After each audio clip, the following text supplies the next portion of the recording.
نحمده ونصلي على رسوله الكريم أما بعد فأعوذ بالله من الشيطان الرجيم بسم الله الرحمن الرحيم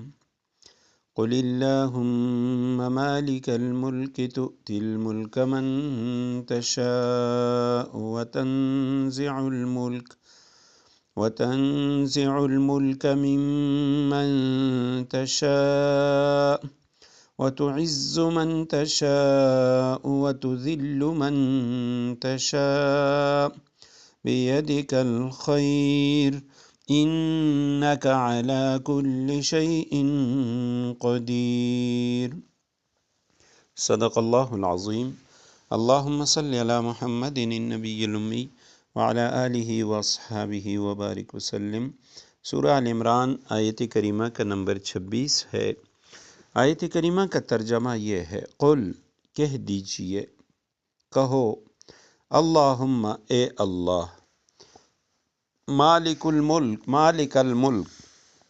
اقتدار کے مالک، تؤتی الملک من تشاء تو جس کو چاہتا ہے اقتدار بخشتا ہے، وتنزع الملک ممن تشاء اور جس سے چاہتا ہے اقتدار چھین لیتا ہے، وتعز من تشاء جس کو چاہتا ہے عزت بخشتا ہے، وتذل من تشاء اور جس کو چاہتا ہے رسوا کر دیتا ہے، بیدک الخیر تمام تر بھلائی تیرے ہی ہاتھ میں ہے، انک علی کل شیء قدیر بے شک تو ہر چیز پر قادر ہے۔ قل کہو کہ کہہ دیجئے، امر کا صیغہ ہے، اللہم اے اللہ، مالک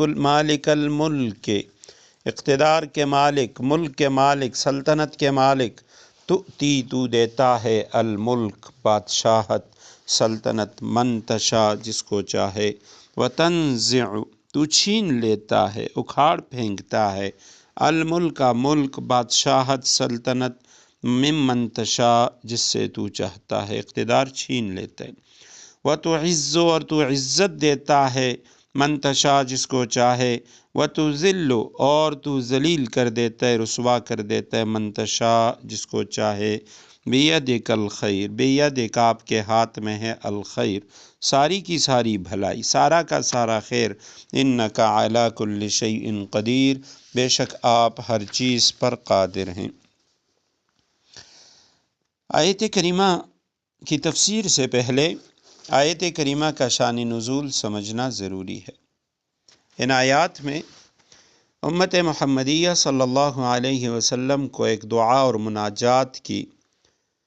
تلقین فرمائی گئی، اور وہ مناجات بھی اس انداز سے تلقین فرمائی گئی کہ اس کے ضمن میں امت محمدیہ کے کفار پر غلبہ پانے کی طرف اشارہ ہے، اور اس کے شان نزول سے یہ ثابت ہے کہ رسول اللہ صلی اللہ علیہ وسلم نے روم و فارس کی فتح ہو جانے کا وعدہ فرمایا تو منافقین یہود انہوں نے استہزاء کیا۔ بدر اور احد کی لڑائی کے بعد سن 2 ہجری میں بدر کا واقعہ ہوا، پھر احد کا معرکہ ہوا۔ بدر میں ہر لحاظ سے کفار کو بہت زیادہ جانی مالی نقصان اٹھانا پڑا، شکست سے دوچار ہونا پڑا۔ پھر احد میں بھی اگرچہ مسلمانوں کا نقصان تو کافی ہوا، صحابہ کرام 70 صحابہ شہید ہوئے، لیکن ہوا یہ کہ کفار وہ ناکام ہی واپس لوٹ گئے، اور اس سے ان کی جو بوکھلاہٹ تھی غیر مسلموں کی وہ ان کے اندر پیدا ہو گئی، اور اس کا نتیجہ یہ تھا کہ مکہ میں پہنچنے واپس جانے کے بعد اب جہاں مکہ کے مشرک وہ بے چین اور اضطراب کا شکار تھے کہ مسلسل مسلمانوں کو فتح ہو رہی ہے، اور اس کے ساتھ ساتھ مدینہ منورہ کے ارد گرد کے جو یہود تھے وہ بھی ان کے دلوں میں بھی مسلمانوں کے لیے غم اور غصہ وہ اور زیادہ بڑھ گیا تھا۔ یہود اور نصارہ اور اسی طرح مشرکین عرب یہ سب چاہتے تھے کہ ہم ایک متحدہ محاذ بنا کے مسلمانوں کے خلاف مدینہ پر یکبارگی حملہ کرنے، فیصلہ کن جنگ کریں اور العیاذ باللہ مسلمانوں کو، اسلام کو دنیا سے مٹا دیں۔ اور پھر سن 5 ہجری کے اندر غزوہ احزاب، جس کو غزوہ خندق بھی کہا جاتا ہے، یہ غزوہ پیش آئے، اور اس میں یہودیوں نے مسلمانوں کفار کو، مشرکین کو، قریش کو، سعد بنو غطفان، دیگر جتنے بھی قبائل تھے، ان سب کو تیار کیا کہ آپ سب آئیں، مدینہ پہ حملہ کریں، اور نہ صرف باہر کے یہودی تمہارا ساتھ دیں گے بلکہ مدینہ کے اندر جو بنو قریظہ یہودیوں کی ایک بڑی بستی ہے، اسلحہ سے لیس جو لوگ ہیں، یہ بھی آپ کا ساتھ دیں گے۔ تو اس غزوے کی جب آپ صلی اللہ علیہ وسلم کو پتہ چلا تو کہ مشرکین مدینہ پر حملہ آور ہونے کی کوشش کر رہے ہیں، تو آپ صلی اللہ علیہ وسلم نے صحابہ کرام سے مشورہ کیا، اور حضرت سلمان فارسی رضی اللہ تعالی عنہ کے مشورے سے مدینہ کے شمال کی جانب میں خندقیں کھودنے کا آپ صلی اللہ علیہ وسلم نے حکم دے دیا۔ 40 ہاتھ لمبی خندق 10 صحابہ کرام کے سپرد کی گئی، اور کئی میل لمبی، خاصی گہری اور چوڑی یہ خندق جو ہے وہ کھودی جا رہی تھی،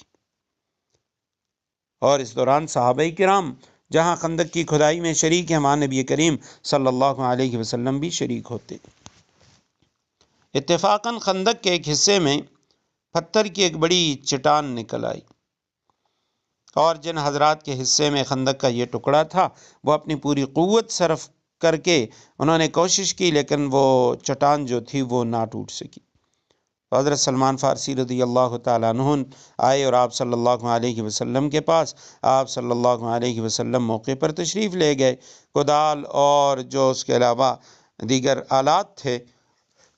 وہ لے کے آپ صلی اللہ علیہ وسلم خندق میں اترے اور اس پہ ضرب لگانی چاہیے۔ اب یہ موقع ایسا تھا کہ دشمن کی آمد کی وجہ سے، خندق کی کھدائی کی وجہ سے صحابہ کرام کو قضائے حاجت، کھانے وغیرہ کی ضروریات کے لیے وہاں سے ہٹنا مشکل ہو رہا تھا۔ مسلسل بھوک کی وجہ سے صحابہ کرام کے پیٹ کے اوپر پتھر باندھے ہوئے تھے۔ ایک روایت میں ہے کہ نبی کریم صلی اللہ علیہ وسلم کو جب ایک صحابی نے پتھر دکھایا تو آپ صلی اللہ علیہ وسلم نے اپنا پیٹ مبارک دکھایا، اس پہ 2 پتھر باندھے ہوئے تھے۔ تو جب آپ صلی اللہ علیہ وسلم نے اس چٹان پہ ایک ضرب لگائی، وار کیا، چٹان کے 2 ٹکڑے ہوئے اور آگ کا شعلہ برآمد ہوا، اس سے روشنی پھیل گئی۔ آپ صلی اللہ علیہ وسلم نے فرمایا کہ مجھے اس روشنی میں ہیرا، ملک فارس، ایران کے محلات اور عمارات دکھلائی گئیں۔ دوسری ضرب لگائی، اس سے شعلہ برآمد ہوا، فرمایا رومیوں کے سرخ سرخ محلات، عمارات وہ مجھے دکھلائے گئے۔ تیسری ضرب لگائی، روشنی پھیلی، فرمایا مجھے صنعاء، یمن کے عظیم محلات دکھائے گئے۔ اور ابھی جبریل نے مجھے خبر دی ہے کہ میری امت ان تمام ممالک پر غالب آئے گی۔ اب کچھ منافقین بھی تھے ان میں، وہ استہزاء کرنے لگے، مذاق اڑانے لگے، ان کے لیے تمسخر کا ایک موقع ہاتھ آیا اور کہنے لگے مسلمان جنہیں پیشاب پخانے کے لیے، قضائے حاجت کے لیے وقت نہیں مل رہا، کھانے کے لیے وقت نہیں مل رہا، اور وہ روم، فارس اور ایران اور اسی طرح یمن وغیرہ وہاں کے جو محلات ہیں تو ان کو قبضہ کرنے کے خواب دیکھ رہے ہیں۔ اللہ سبحانہ و تعالیٰ نے اس موقع پہ یہ آیت نازل فرمائی، آپ کہہ دیں اللہم مالک الملک تؤتی الملک من تشاء وتنزع الملک ممن تشاء وتعز من تشاء وتذل من تشاء بیدک الخیر انک علی کل شیء قدیر۔ مناجات اور دعا بھی ہے، لیکن اس میں قوموں کے عروج و زوال، ملکوں کے انقلاب، اس میں اللہ سبحانہ و تعالیٰ کی جو قدرت کاملہ کار فرما ہے تو اس کا ذکر بھی ہے۔ اس آیت کریمہ میں فرمائے کہ آپ جس کو چاہتے ہیں بادشاہت دیتے ہیں اور جس سے چاہتے ہیں چھین لیتے ہیں، بیدک الخیر، ساری بھلائی آپ کے ہاتھ میں، سارا کا سارا خیر ہے اللہ آپ ہی کے پاس ہے، ہر بھلائی اور برائی وہ آپ کے ہاتھ میں۔ علماء نے لکھا یہاں پہ اصل میں ارشاد ذکر صرف خیر کا ہے، لیکن شر بھی اللہ کے ہاتھ میں، بیدک الخیر والشر، ہر بھلائی اور برائی وہ آپ کے ہاتھ میں۔ آیت میں صرف خیر لا کر ایک اہم حقیقت کی طرف اشارہ کیا گیا کہ جس چیز کو کوئی شخص یا قوم برائی یا مصیبت سمجھتی ہے وہ اس خاص قوم کے لیے اگرچہ تکلیف اور مصیبت ہوتی ہے، لیکن گہری نظر سے دیکھا جائے تو پورے عالم کے اعتبار سے وہ برائی نہیں ہوتی۔ قوموں کے عروج و زوال اور اس میں مصائب کے بعد فوائد، اس کی یعنی تاریخ پہ نظر ڈالی جائے تو پتہ چل جاتا ہے کہ ایک قوم کے جو مصائب ہوتے ہیں وہ دوسرے قوم کے فوائد ہوتے ہیں۔ مصائب قوم عند قوم فوائد، ایک کی ہار میں دوسرے کی جیت ہوتی ہے۔ تو آپ جسے چاہتے ہیں بادشاہت دیتے ہیں، جسے چاہتے ہیں چھین لیتے ہیں، اور سارا کا سارا خیر آپ کے ہاتھ میں ہے، آپ ہر چیز پر قادر ہیں۔